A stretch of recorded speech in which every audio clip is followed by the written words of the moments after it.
ಪ್ರವಾದಿ ಎಜೆಕಿಯೇಲನ ಗ್ರಂಥದಿಂದ ವಾಚನ. ಅಧ್ಯಾಯ 37 ವಚನಗಳು 1-14. ನಾನು ಸರ್ವೇಶ್ವರನ ಹಸ್ತ ಸ್ಪರ್ಶದಿಂದ ಪರವಶನಾಗಿದ್ದೆ. ಆಗ ಅವರು ತಮ್ಮ ಆತ್ಮದ ಮೂಲಕ ನನ್ನನ್ನು ಒಯ್ದು ಎಲುಬುಗಳಿಂದ ತುಂಬಿದ್ದ ಒಂದು ಕಣಿವೆಯಲ್ಲಿ ಇಳಿಸಿದರು. ನಾನು ಎಲುಬುಗಳ ಮಧ್ಯೆ ಆ ಕಣಿವೆಯನ್ನು ಬಳಸಿಕೊಂಡು ಬರುವಂತೆ ಮಾಡಿದರು. ಇಗೋ, ಕಣಿವೆಯ ಮೇಲೆಲ್ಲ ಬಹಳವಾಗಿ ಒಣಗಿದ ಎಲುಬುಗಳು ಲೆಕ್ಕವಿಲ್ಲದಷ್ಟು ಬಿದ್ದಿದ್ದವು. ಸರ್ವೇಶ್ವರ ನನ್ನನ್ನು, ನರಪುತ್ರನೇ, ಈ ಎಲುಬುಗಳಿಗೆ ಜೀವ ಬರಬಹುದೇ ಎಂದು ಕೇಳಿದರು. ನಾನು, ಸರ್ವೇಶ್ವರರಾದ ದೇವರೇ, ನೀವೇ ಬಲ್ಲಿರಿ ಎಂದು ಉತ್ತರ ಕೊಟ್ಟೆ.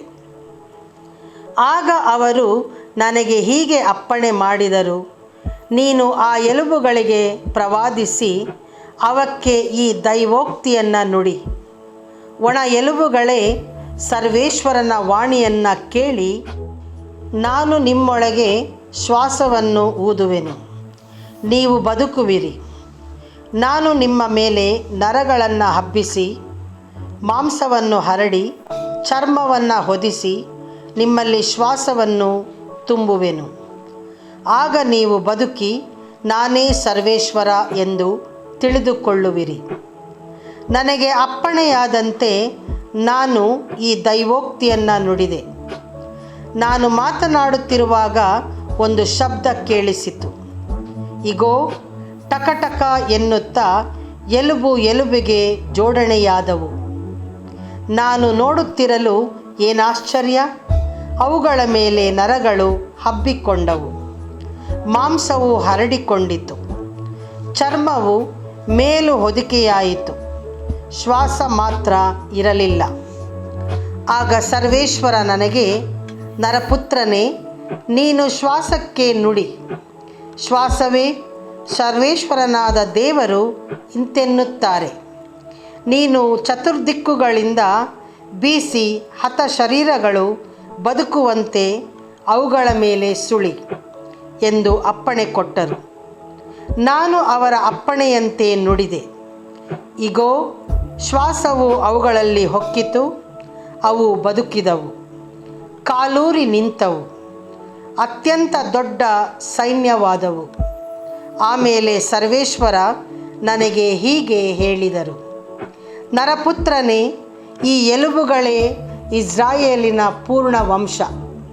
ಇಗೋ, ಆ ವಂಶೀಯರು, ಅಯ್ಯೋ, ನಮ್ಮ ಎಲುಬುಗಳು ಒಣಗಿ ಹೋದವು, ನಮ್ಮ ನಿರೀಕ್ಷೆ ಹಾಳಾಯಿತು, ನಾವು ಬುಡನಾಶವಾದೆವು ಎಂದುಕೊಳ್ಳುತ್ತಿದ್ದಾರೆ. ಆದ ಕಾರಣ ನೀನು ಈ ದೈವೋಕ್ತಿಯನ್ನು ಅವರಿಗೆ ನುಡಿ.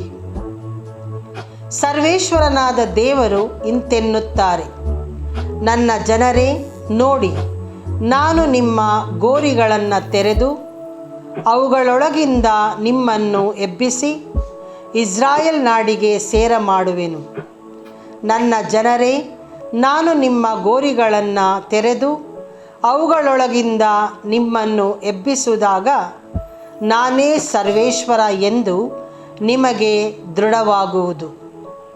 ನಾನು ನನ್ನ ಶ್ವಾಸವನ್ನು ನಿಮ್ಮಲ್ಲಿ ಊದಿ ನಿಮ್ಮನ್ನು ಬದುಕಿಸಿ ನಿಮ್ಮ ದೇಶದಲ್ಲಿ ನೆಲೆಗೊಳಿಸುವೆನು. ಆಗ ಸರ್ವೇಶ್ವರನಾದ ನಾನೇ ಇದನ್ನು ನುಡಿದು ನಡೆಸಿದ್ದೇನೆ ಎಂದು ತಿಳಿದುಕೊಳ್ಳುವಿರಿ. ಇದು ಸರ್ವೇಶ್ವರನ ಸಂಕಲ್ಪ. ಪ್ರಭುವಿನ ವಾಕ್ಯವಿದು. ದೇವರಿಗೆ ಕೃತಜ್ಞತೆ ಸಲ್ಲಲಿ. ಕೀರ್ತನೆ ಶ್ಲೋಕ.